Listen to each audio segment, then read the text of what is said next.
This video is a compilation of my Manchester history and mystery videos.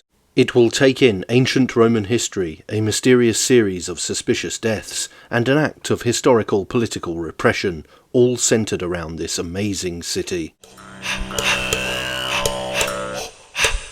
The city of Manchester in the northwest of England is well known for its industrial history, growing rapidly during the Industrial Revolution in Britain, and giving rise to factories, canals, and all manner of mechanised marvels as the spirit of innovation gripped the country in the Victorian era. Manchester is also renowned for its music scene, with the Mad Chester bands and the rise of acid house in the 1980s centred around the former Factory Records label and the legendary but sadly now demolished Hacienda nightclub. But Manchester might not immediately spring to mind if you were to cast your mind back further into history and to the Roman occupation of Britain. However, there is a rich seam of historical interest here, nestled amongst the canals, skeletons of an industrial past, and the modern high-rise buildings. Manchester was Mamucium, or Mancunium, the latter name still heard in everyday parlance, as Manchester natives are referred to as Mancunians, and some football fans from the Red United half of the city referring to the location as the Republic of Mancunia. The Roman settlement was established in AD 79, during the reign of the Emperor Agricola, with a fort located near the confluence of the rivers Medlock and Irwell. The fort was initially built in timber and later reconstructed in stone. It covered an area of around 2 hectares or 5 acres and housed a garrison of around 500 soldiers. The layout typically included a headquarters building, barracks, granaries and workshops. Excavations have uncovered remnants of the fort's walls, gates and other structures. Significant finds include parts of the defensive ditches, a vicus or civilian settlement outside the fort, and various artefacts such as pottery, coins and tools. Visible signs of the Roman occupation are primarily centred around the city's Castlefield area. Here you can see reconstructed sections of the fort walls and the foundations of buildings.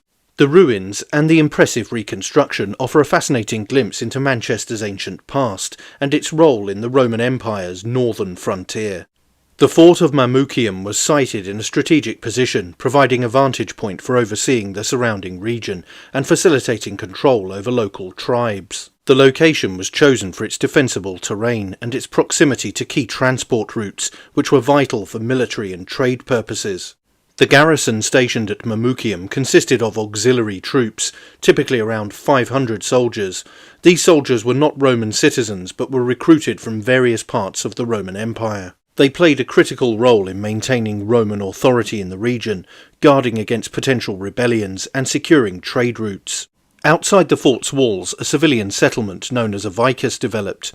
This settlement was home to the families of soldiers, traders, artisans and other civilians who provided essential goods and services to the fort's inhabitants. The vicus at Mamucium would have included houses, shops, taverns and possibly temples, reflecting all facets of Roman life. One of the notable features of the Roman site in Castlefield is the reconstructed north gate of the fort. This reconstruction provides a tangible glimpse of the fort's original entrance, through which soldiers and supplies would have passed. Additionally, the foundations of several buildings within the fort have been preserved, including walls, defensive structures and granaries.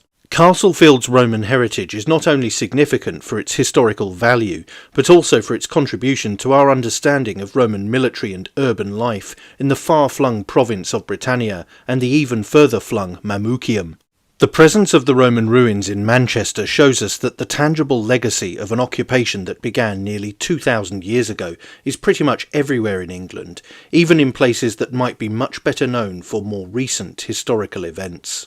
Were the historic Industrial Revolution era canals of Manchester the stalking ground of a twisted attacker who pushed unsuspecting passers-by into the icy waters to their doom? The Manchester pusher panic is a fascinating urban legend and a case of mass hysteria, or, possibly, it is a grim hidden reality. If it is the latter, then there is a serial killer on the loose to this day. So, let's delve deeper into this murky episode. A series of unexplained deaths in the waterways of Manchester have led to the belief that these incidents were no accident. Over several years, numerous bodies, primarily of young men, have been recovered from the canals in and around Manchester. Speculation about foul play emerged due to the frequency and nature of these tragic discoveries. Many of the victims were found in similar conditions, often with no clear signs of accidental drowning, leading to theories that they might have been deliberately pushed into the water. Despite these concerns, police investigations have not confirmed the existence of the pusher, and many of the incidents have been officially ruled as accidents.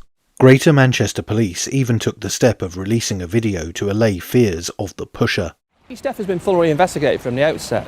We deal with death, whether it be an accident, a drugs overdose, in very much the same way. And the purpose of our investigation is to identify if there's anything criminal happened to that individual. So in the case of somebody that goes into a canal or a water, have they been pushed?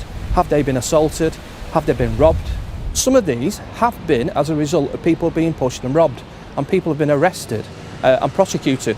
This is upsetting for the families of those people that have died. They've gone through the inquest process.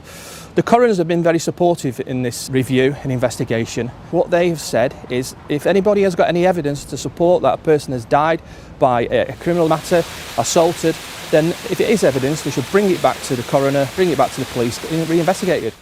The canals are close to many late-night venues and are a popular walking route for post-party revellers, but this has not stopped people believing there is a darker explanation. A few notable incidents among the scores of cases include the fate of Suvik Pal in 2010. The Indian student was studying in Manchester when he disappeared after attending a New Year's Eve party at a nightclub near the canal. He was later found in the canal, leading to speculation about foul play. However, the coroner made a ruling of accidental drowning. In 2015, David Plunkett's remains were discovered in the Rochdale Canal in Manchester.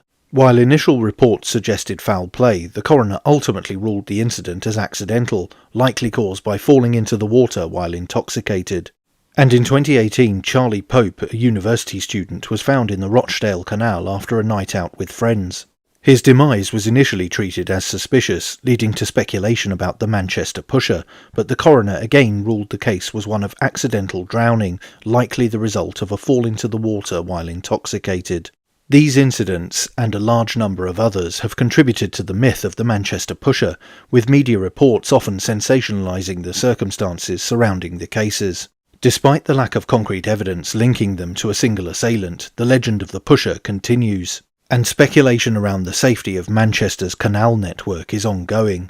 Despite public concerns, police investigations have consistently found no definitive evidence to support the existence of the pusher. Greater Manchester Police have frequently stated that most of the tragic cases were likely accidental, pointing to the dangerous combination of alcohol and the city's extensive network of canals. As with all bodies of water, the canals can be hazardous, especially for those who are intoxicated and navigating them at night. In many cases, the official cause has been ruled as drowning, with no indications of foul play. The Manchester pusher theory gained traction in the media and among the public, partly due to the sheer number of cases and the perceived lack of comprehensive explanations from authorities. As the number of incidents rose, so did the suspicion that these were not coincidental. The canals became places of foreboding, particularly at night. One attempted explanation for the pusher theory was psychological. Psychogeography, the study of how geographical environments influence emotions and behaviours, has been brought into the conversation. The layout and ambience of Manchester's canals, particularly their isolation and poor lighting in certain areas, contribute to an eerie atmosphere that fuels the narrative of a lurking danger. The Manchester pusher theory taps into a broader human tendency to seek patterns and explanations for tragic events. Unexplained incidents are unsettling, and the idea of a shadowy assailant offers a tangible, albeit frightening explanation compared to the randomness of accidents. This need for closure and understanding could drive much of the speculation surrounding the Manchester pusher phenomenon. Despite the police reassurance, there are those who are convinced there is an attacker stalking Manchester's canals. And to this day, the pusher remains a topic of local intrigue and debate, and shows no sign of stopping. This historic pub in Manchester city centre has a fascinating history tied to a dark day of political repression in the 19th century. Called the Britain's Protection, the pub claims an intricate connection to the infamous Peterloo massacre, which took place close to the hostelry in 1819. The tragic incident unfolded at St Peter's Field, Manchester. Estimates of between 60,000 to 80,000 people, including workers, women and children, gathered peacefully to demand parliamentary reform and greater representation. This was in response to widespread economic hardship and political exclusion following the Napoleonic Wars. At the time, industrial towns such as Manchester lacked proper representation in Parliament, and voting rights were restricted to a small, wealthy elite. The protesters were inspired by radical reformers such as Henry Hunt, who addressed the crowd. However, local magistrates, alarmed by the size of the gathering and fearing insurrection, ordered the local yeomanry, a volunteer cavalry, and regular troops to arrest Hunt and disperse the assembly. The yeomanry, poorly trained and hostile to the protesters, charged into the unarmed crowd, wielding sabres. In the ensuing chaos, 15 people were killed and over 600 were injured. The massacre provoked outrage across the nation, with critics likening it to the kind of violence inflicted by British forces on foreign enemies. It exposed the repressive tactics of the government under Prime Minister Lord Liverpool, which responded to calls for reform with harsh measures such as the 6 Acts, further restricting public meetings and free speech. The Peterloo massacre became a symbol of the struggle for democratic rights and inspired subsequent movements for reform, including the Chartists and the eventual extension of suffrage during the 19th century. Though tragic, the event underscored the determination of ordinary people to demand justice, leaving a lasting legacy in the history of British democracy. A message daubed on the walls of the Britain's Protection reads, "A large mural of the Peterloo massacre stands proudly on the walls, the only place to commemorate the 1819 protest for parliamentary reform, which took place just outside the Britain's front door. 15 demonstrators killed and 700 injured by the sabre-wielding cavalry who charged the 80,000 crowd." But that's it for this video. Don't forget to like, share, and most importantly subscribe. And you can also support the channel on Subscribestar via the link in the description, or via YouTube Super Thanks. Thanks for watching. Bye for now.